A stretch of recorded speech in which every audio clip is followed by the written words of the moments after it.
Польское радио на русском. Белорусский поляк Анджей Почобут уже годами томится за решеткой. Там же находятся тысячи белорусов. В Беларуси не прекращаются репрессии. Сегодня с вами я, Виктор Корбут, а мой гость Югася Коляда, юрист и известная белорусская писательница. Сегодня мы поговорим с вами о том, почему эти репрессии не прекращаются, в чем проблема, почему права человека в Беларуси постоянно нарушаются. Добрый день. Здравствуйте. Дело в том, что нельзя сказать о том, что не работает закон, либо о том, что не работает право. Это противоречит самой природе права, закона как его проявления. Дело в том, что право – это не механизм, который можно включить, и он начинает работать, и вдруг в нем что-то сломалось, и нужно подойти к нему с отверткой, отремонтировать, что-то поправить, и оно будет починено и начнет функционировать. Закон – это не молоток, это не инструмент, которым можно пойти забить какой-то гвоздь в виде нарушения какого-либо закона. Дело в том, что право, закон – это договор это договор в обществе. О том, что в обществе существует вот такой консенсус, что, например, за убийство мы караем вот так, за крик какой-нибудь после 12 ночи у нас вот такое вот небольшое наказание. А вот за это, то, что не охватывается право, мы вообще не наказываем. И есть органы, которые уполномочены контролировать этот закон. Но дело в том, что он не работает сам по себе, а когда общество функционирует на демократических основах, когда в обществе общество организовано так, что в нем действуют демократические институты. Но когда они перестают действовать, когда власть вся концентрируется в одних руках, когда законодательный орган ликвидирует, например, исполнительный орган ликвидирует законодательные институции, когда нет суда, когда нет никакого вообще контроля, никаких органов контроля, отсутствует система сдержек и противовесов, когда власть сконцентрирована в одних руках, то тогда это соглашение в обществе, согласие, оно не исполняется. Тогда кто-то один становится сильнее. Тогда субъекты все не равны, а кто-то концентрирует в руках свою силу, концентрирует как раз институции, которые имеют монополию на насилие, то есть там полиции, пенитенциарную систему. И когда все это сконцентрировано в одних руках, тогда соглашение не работает, и то, что мы называем, условно говоря, законы не работают. Но мы не должны отдаваться иллюзии о том, что право либо закон можно починить, просто отредактировав кодексы. Нет, должна существовать демократия, общество должно быть свободным. Как вы считаете, вот какой бы мог быть путь Беларуси к восстановлению закона как главного правила жизни общества? Такой же, какой путь любой недемократической страны. Тот, кто захватил власть, он должен передать ее в руки людей. И другого пути нет. Общество должно быть состоять из равноправных членов общества. Никто не должен ее захватывать. И должны существовать система сдержек и противовесов. Как к этому прийти, это совершенно другой вопрос, о котором рассуждают отдельно. Я не могу выдать готового решения, как свергнуть Лукашенко, как всем это сделать в один момент. И есть ли у нас вообще на это силы, возможности и ресурсы геополитические, политические и так далее. Но путь всегда один. В обществе должна существовать система сдержек и противовесов. Должны существовать институции, которые контролируют друг друга. Основной закон общества, Конституция, не должен давать полномочий больше какой-либо одной ветви власти, например, исполнительной. Ровно такие же полномочия должны быть и у судебной власти, и у законодательной. И везде, где существует хоть один орган, там прокуратура, должен существовать орган, который его будет контролировать. Как осуществляется демократия? Когда есть избирательная комиссия, в ней сидят представители партий, которые друг друга ненавидят. Они делают все, чтобы не допустить фальсификаций. И вот когда в обществе существует такая система сдержек и противовесов, как в виде демократических институтов, вот тогда не происходит захвата власти. Тогда за нее на равных условиях за власть борются все субъекты. И власть должна быть сменяемой. Вот тогда и не происходит захвата власти. Ну, по идее, конечно, в идеале власть, она должна и как бы рождаться снизу, да, идти от народа. В этом, наверное, суть демократии. Но в Беларуси уже в последние десятилетия совершенно все по-другому работает. Но, с другой стороны, там еще был советский период, и современная ситуация – это постсоветский период. То есть это уже нарастала эта проблема, можно сказать, не то что даже десятилетиями, если вспомнить Российскую империю, то даже веками. И в связи с этим вот вы как человек, который работает с правом, вы полагаете, что те люди, которые сейчас у власти, в этой среде может родиться какое-то начало перемен в Беларуси? Конечно же, нет. Когда власть захвачена, тот, кто захватил власть, он не отдает ее добровольно. Когда мы посмотрим на историю хотя бы Европы, несколько предыдущих столетий, то как рождались там хартия вольностей, как рождались вот все конституции, как народ, который был в рабстве, который был крепостным, закрепощен, каким образом он получил свою свободу. Неужели король дал какую-то власть? Внутри он решил, вдруг я буду, наверное, демократом, надоела абсолютная монархия, сделаем ее конституционной. Да ничего подобного. Почему Пипин был безземельный? У него не было земли, у короля. И он вынужден был идти на уступки. Когда происходит борьба за власть, и вот тогда устанавливается новое соглашение, новый договор, новый общественный договор, как его называет там современная наука политическая. И поэтому добровольно власть никто не сдает. У нее власть переделивается, поделяется в борьбе за нее. Только это может быть единственный способ. И тогда она будет удерживаться вот тем самым балансом, о котором я говорила. Именно система сдержек и противовесов. Ну, наверное, в этой борьбе когда-то опять, даже если наступит демократия, допустим, в Беларуси, да, там права человека восторжествуют, все равно в перспективе опять может победить какой-то диктатор. Совершенно верно. И поэтому я говорю о том, что должна существовать система сдержек и противовесов. Возможно, невозможно, а абсолютно точно. Эту теорию политическую нужно преподавать детям, объяснять ее в школе, о том, что демократия – это и есть постоянная борьба за власть равноправных субъектов. И только так можно уберечься от захвата власти. Потому что захватывается власть исполнительная, но у нас есть действующий парламент, который предотвращает захват этой власти. Он полномочный, и люди понимают, зачем нужен парламент. Именно образование – это тоже одна из тех вот гарантий о том, что и даже если на выборах демократическим путем побеждает какой-то диктатор, который начинает захватывать власть, то наше построение и законодательство, а главное понимание общества не дает ему дальше пойти по этим ступеням. Этот диктатор, он же власть как захватывает? Он же не своими руками бежит и хватает ее. Он берет армию, либо полицию, которая ему подчиняется. Они не должны подчиняться ему. Должны существовать силовые структуры, которые не подчиняются этому диктатору. И если существует вот этот вот паритет, то тогда захвата власти не происходит. Еще раз я повторю, поскольку это принципиально важно для демократии, должна существовать в обществе система сдержек и противовесов. Ну и вот как раз, если взять ситуацию в Беларуси, то в последние десятилетия законы в этой стране пишут люди, которые подчиняются диктатору. И парадокс заключается в том, что при этом они же сами по распоряжению диктатора уже не раз меняли Конституцию. То есть их все время не устраивает тот объем полномочий, который у них есть. Им хочется все больше и больше, я так понимаю. Абсолютно так. Да, самый такой яркий пример это, наверное, в 2017 году, мы помним, были так называемые протесты тунеядцев, поскольку тогда возник очень интересный нормативно-правовой акт, декрет номер 3. И тем самым был вот как раз, я считаю, что в тот момент произошел перелом, был нарушен общественный договор, и люди родили из своих глубин лозунг «Нет декрету номер 3, Лукашенко, уходи». Дело в том, что этот нормативно-правовой акт, он был совершенно юридически неграмотен. Он не смог ограничить себя, законодатели, которые его создавали, не смогли ограничить его по кругу лиц, и поэтому в него попали абсолютно все, должны были платить налог на безработицу, это один из только из недостатков, должны были все платить налог на безработицу. И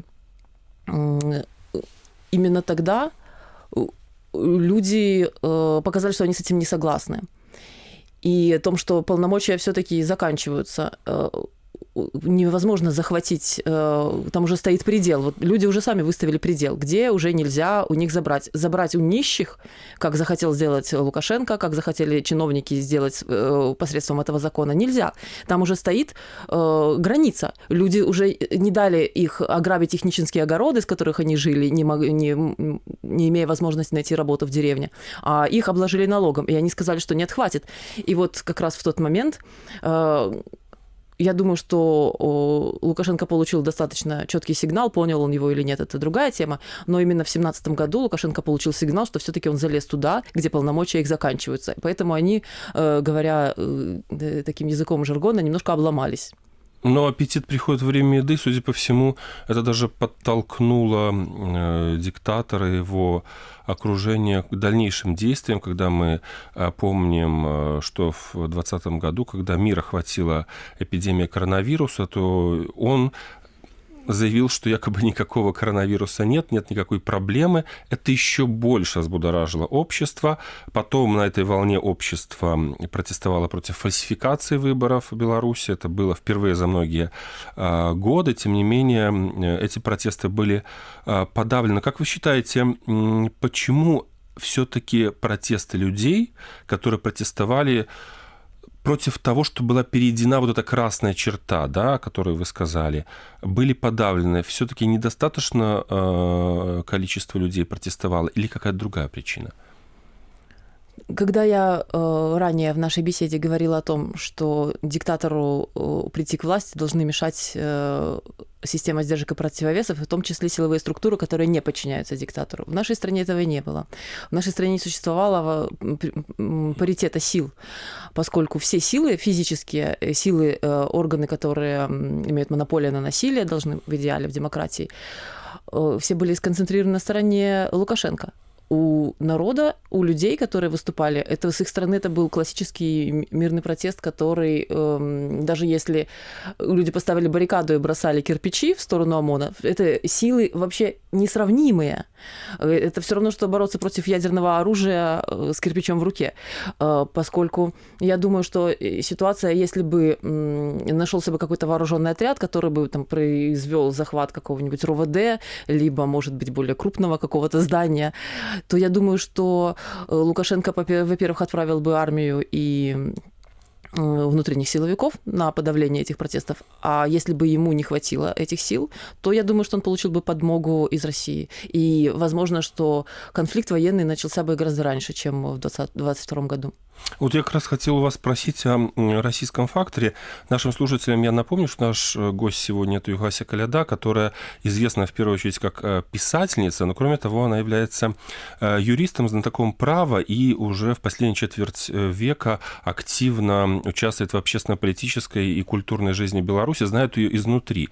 И вот российский фактор, кроме вот этого военного, да, который мог бы использовать Лукашенко или наоборот, мог бы Путин воспользоваться этой ситуацией. Есть еще и фактор культурный и языковой.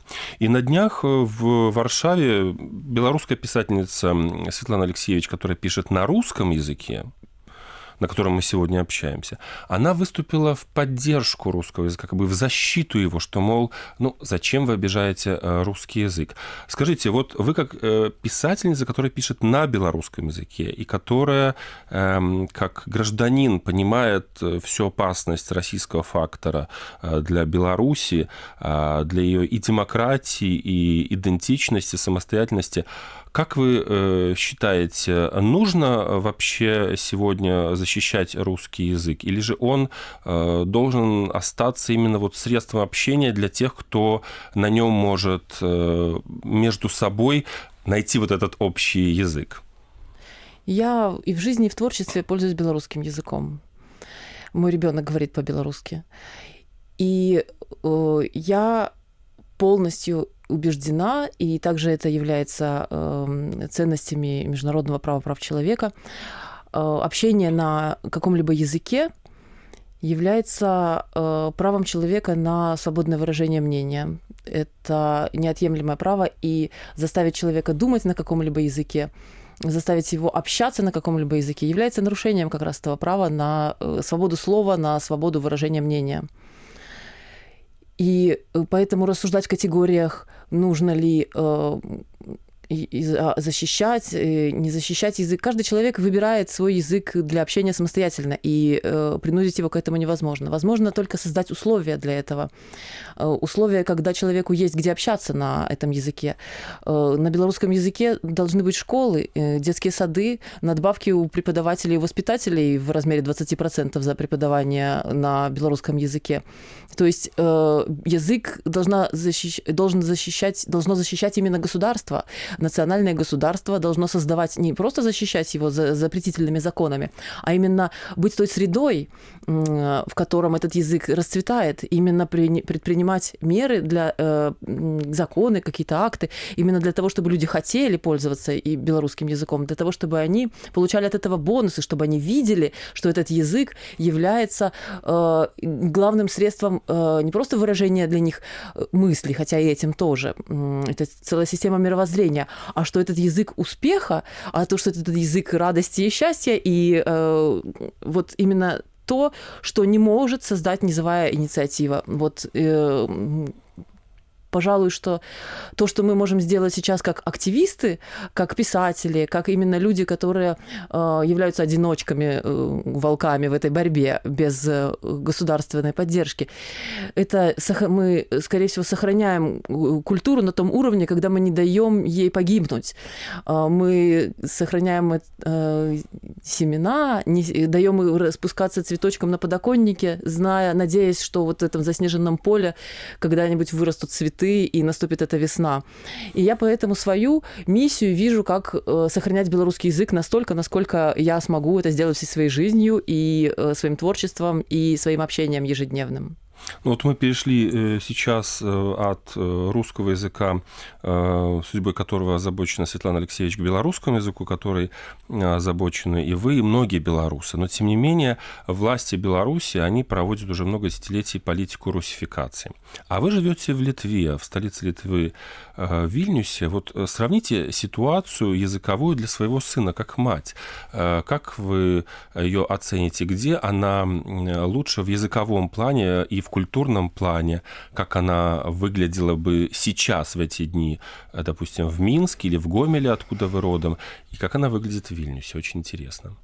Вы знаете, я нахожусь не в эмиграции, я нахожусь в изгнании. Это очень важно, поскольку я покинула Беларусь не добровольно, а под угрозой тюрьмы. Но этой ситуации я благодарна. В этой ситуации есть очень серьезный положительный момент. Это то, что я могу пользоваться белорусским языком свободно, и то, что мой ребенок знает белорусский язык. Возможно, мне не хватило бы сил сделать это в Беларуси, поскольку там язык является маркером политической принадлежности и преследуется. Использование белорусского языка преследуется. Здесь мой ребенок говорит свободно по-белорусски дома, но, что интересно, он также и Lithuanian native speaker, для него литовский язык также является родным, это язык его общения вне дома. И как это не парадоксально звучит, но здесь имеется в виду в изгнании, в Литве, возможно, что и для детей белорусов, которые сейчас находятся в Польше, здесь вот на этом этапе больше возможностей вырастить ребенка со знанием именно белорусского языка. А вот, кстати, интересно, поскольку я знаю, что ваши родственники также живут в Польше, что они говорят о своих детях, о своей языковой ситуации? Это очень интересно и важно. Я недавно... Да, моя семья также подверглась репрессиям, и они живут только, в отличие от меня, не в Литве, а в Польше. У них есть дети, подростки, и, конечно же, они находятся в таком интересном положении, когда они ищут самоидентификацию. И тут очень важно, чтобы в семье было... Не просто вся она состояла из активистов белорусского языка, поскольку не у всех есть силы посвящать этому всю жизнь, но чтобы в семье было уважение, чтобы семья говорила о том, что да, мы белорусы. Вот моя семья, она говорит, что да, мы белорусы, куда бы мы ни поехали, сколько бы лет мы ни прожили за границей, но мы из Беларуси, и мы белорусы здесь. И, конечно же, дети, подростки смотрят на меня, я являюсь для них примером, и они чувствуют эту принадлежность, в том числе и ко мне как к семье, и видя, что когда там я поднимаюсь на сцену получить награду премии литературной имени Гидройца, то они этим гордятся, и таким образом я еще и свою семью делаю белорусами, показываю им, что насколько это важно, насколько важно людям читать книги по-белорусски, насколько важно собраться вокруг белорусского языка и белорусской национальной идеи. И я думаю, что вот чувствую себя взрослой уже, которая отвечает за не только за материальное благополучие, а также и за самоидентификацию, за вот реализацию духовных потребностей. И это реализуется в русле именно белорусской национальной идеи. Я также открою секрет, что вот мы сейчас сидим в студии Польского радио, и Югася Коляда, по сути, впервые приехала в Варшаву, хотя не впервые, в Польшу, и хотел узнать, как вы себя вот здесь чувствуете в Варшаве. Поделитесь своими вот первыми впечатлениями. Я могу поделиться только бытовыми какими-то впечатлениями, поскольку я еще недостаточно провела времени для того, чтобы каким-то образом интегрироваться. Но если не говорить о том факте, что Варшава гораздо больше по численности людей, чем Вильня, то у меня была презентация. Здесь презентация книги, встреча с читателями в книгарне «Книговка». И мы были как будто мы в Беларуси, поскольку наши темы были и белорусская книга, и там встретились читатели, которые были моими соседями. Мы были там незнакомы, мы из одного города, из Гомеля. Туда пришли мои друзья, с которыми мы дружим уже порядка 30 лет, с конца 90-х, и у нас за плечами Минск и наша совместная история в Минске. И поэтому очень важно объединяться вот именно... Мне очень приятно, что нас объединяет белорусская культура и белорусский язык, и книги белорусские. И это тоже Беларусь в самом прямом смысле, поскольку Беларусь является идеей, и она может существовать вне государства именно вот как способ мышления, как общение между людьми. Ну, в этом плане я только могу добавить, что, как мне кажется, поэтому все надежды российских шовинистов и империалистов, которые хотят уничтожить как и Беларусь, так и Украину, они, наверное, тщетны, потому что, судя по вашим словам, это невозможно сделать, это всегда где-то сохраняется.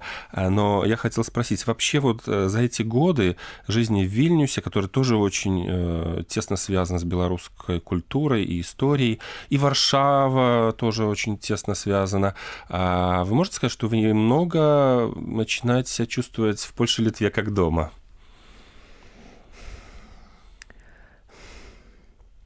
Очень, знаете, очень эмоциональный вопрос, поскольку, как я уже сказала, я в изгнании. И я очень болезненно переживаю разлуку с домом, и я вижу свой родной Гомель, я вижу Минск, в котором я также жила, во всех проявлениях, во всех улицах чужих городов, в какой бы я стране ни оказалась. Даже когда я вижу пальмы и океан, мне все кажется, что я в Гомеле в парке стою над обрывом. Но когда я поняла, что Вильня вошла в мою повседневную жизнь, я думаю о ней не как о Мекке Белорусшины, а как о городе, где я вот по разбитому асфальту иду в магазин. И вот когда она стала частью моих жизненных маршрутов, и именно таким фактором, который очень раздражает иногда, поскольку жизнь, она очень любит давить на человека своими обстоятельствами. И как только я уже испытала это раздражение, я поняла, что я его испытываю от Вильни, я поняла, что я ее очень люблю, что я люблю этот город, что я не могу это вычеркнуть уже из своей жизни. И хотя мне казалось, что для меня это какой-то эпизод на фоне всей моей длинной жизни, то даже 5 лет в каком-либо городе являются эпизодом, хотя он становится все более и более значительным. Но вот мой сын, который здесь вырос, который выучил литовский, для которого он не знает других городов, не помнит года, проведенного в Беларуси, для него это родной город. даже если он белорус, то родной город у него на всю жизнь будет Вильня. Вот давайте сейчас обратимся к вашему творчеству, поскольку все-таки в первую очередь вы писательница.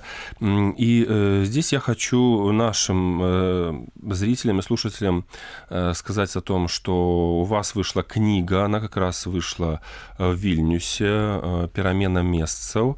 И эта книга буквально недавно, несколько недель назад, получила 2-е место на конкурсе под названием «Литературная премия имени Ежи Гедройця», который финал состоялся в польском Гданьске.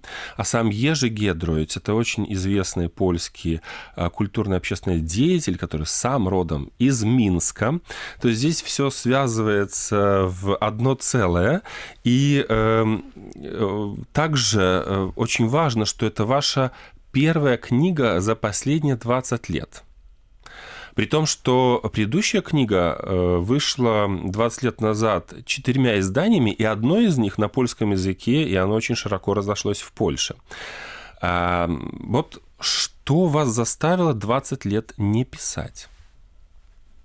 Я рассуждала над этим 20 лет как раз, и я не могла развить сюжеты, я не могла их завершить, те, которые у меня идеи сюжетов рождались в голове, а я не скажу, что я хотела писать социально-политическую прозу.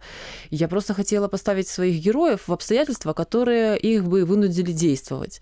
И я вдруг обратила внимание, что с моими героями происходит все то же самое, когда я начинаю развивать сюжет. Они начинают свободно действовать, свободно себя выражать, и они в результате теряют работу, либо они вынуждены эмигрировать. И у меня почему-то все сюжеты упирались в какую-то стену, в какую-то сюжетную беспомощность, в сюжетную одинаковость. И я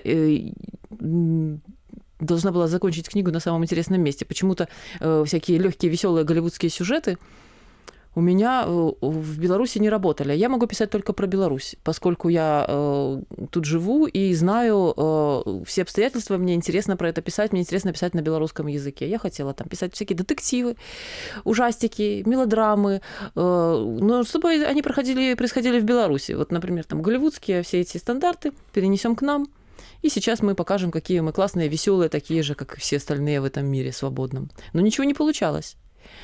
И я не могла понять, почему. Возможно, у меня просто не работает воображение в полной мере. Как будто я наталкиваюсь на какой-то камень, который стоит посреди комнаты, а я пытаюсь его все время обойти, но не могу его обойти. Я не понимала, что это за камень, я его еще не видела своим внутренним взором и своим воображением.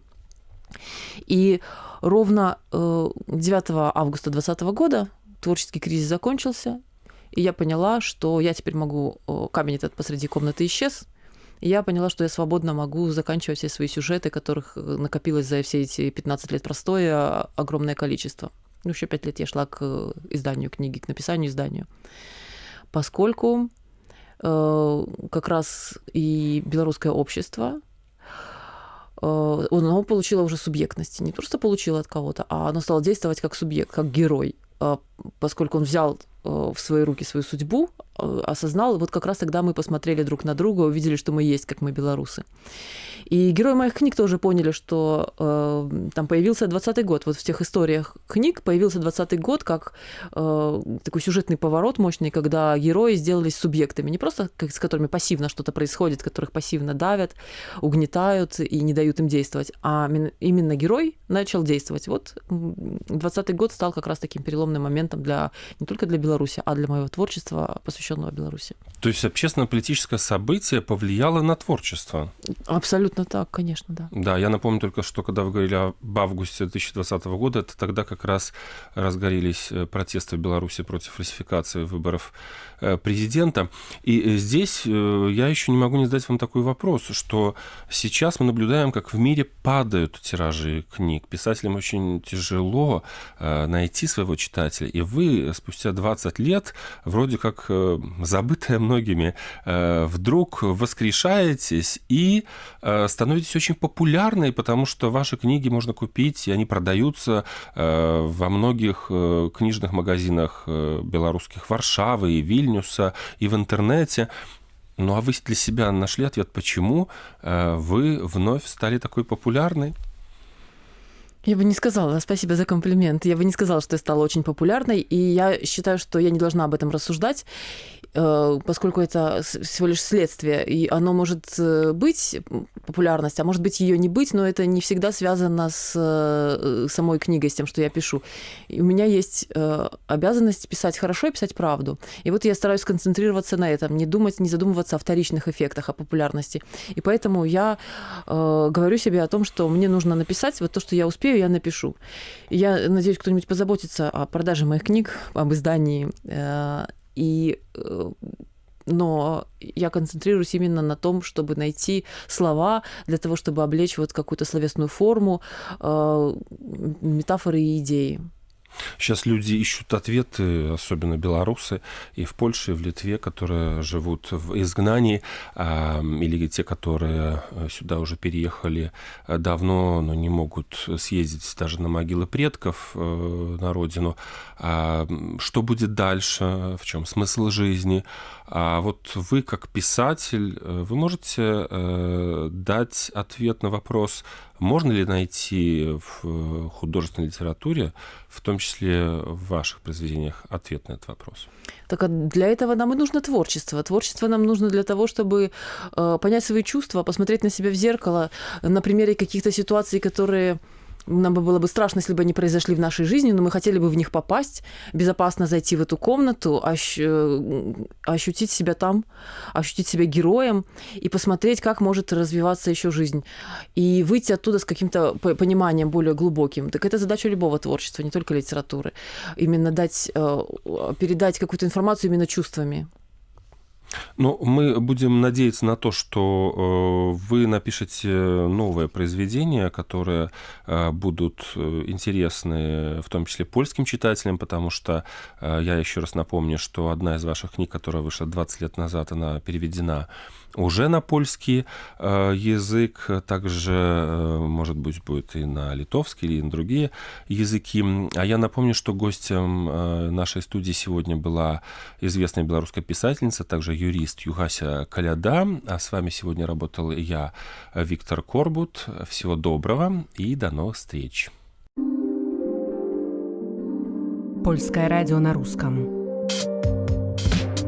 Это подкаст «Главное. Действительно о важном». О том, о чем необходимо сегодня знать.